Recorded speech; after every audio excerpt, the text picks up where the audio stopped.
آج پاکستان کے دیگر شہروں کی طرح کوئٹہ میں بھی سندھی جاموڑ کلچر ڈے منایا جا رہا ہے۔ سندھی کلچر میں زراعت، آرٹس اور سماجی زندگی شامل ہیں، جس کے آثار 3000 سال قبل از مسیح ہیں، جس میں موئنجو داڑو سویلائزیشن بہت اہمیت کی حامل ہے۔ اس کے علاوہ ادب، موسیقی اور کھیل بھی سندھی ثقافت کا بہت بڑا حصہ ہے۔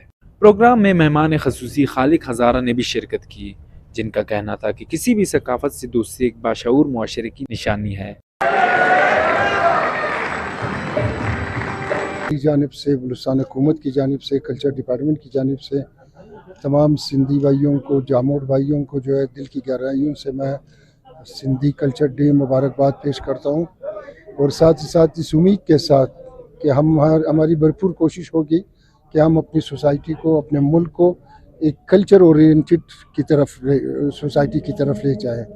ہماری کوشش ہونی چاہیے کہ ہم کلچر کو پروموٹ کریں، اسی میں محبت ہے، اسی میں رواداری ہے، اسی میں دوستی ہے، اور اسی سے جو ہے ہم ترقی کر سکیں گے۔ اس کے علاوہ شرکا کا کہنا تھا کہ کلچر ڈے منانا کسی بھی قوم کی رسم و روایات کو آنے والی نسلوں تک زندہ رکھتا ہے۔ آج ہمارا جو ہے سندھی کلچر ڈے ہے، جس کو ہم بھرپور طریقے سے مناتے ہیں۔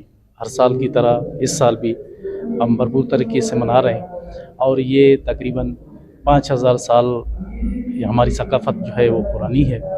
یہ بہت قدیمی کلچر ہے۔ بلوچ بھائی، سندھی بھائی آپس میں دن کو مناتے ہیں، اور ماشاءاللہ بڑے جوش و جذبے سے منا رہے ہیں ہم لوگ، اور کافی لوگ تعداد میں آئے ہیں۔ تمام اپنے سندھی بھائیوں کو ہیپی سندھی کلچر ڈے مبارکباد پیش کرتا ہوں۔ جو ہم لوگ بھی آئے یہاں پہ بہت انجوائے کر رہے ہیں، آپ لوگ بھی آ جاؤ یہاں پہ انجوائے کرو اور خوش رہو، آباد رہو۔ آج کوئٹہ کے ڈائریکٹوریٹ آف کلچر میں سندھی اور جاموڑ کلچر ڈے کے حوالے سے ایک پروگرام منعقد کیا گیا ہے، جہاں پہ نہ صرف سندھی بلکہ دیگر اقوام کے لوگوں نے بھی شرکت کی ہے۔ Sindhi culture day Indus civilization کا ایک قدیم، ایک اہم حصہ ہے، جس میں بہت ساری ویلیوز ہیں، کسٹمز ہیں اور روایتیں ہیں۔ محمد ابرار، وش نیوز، کوئٹہ۔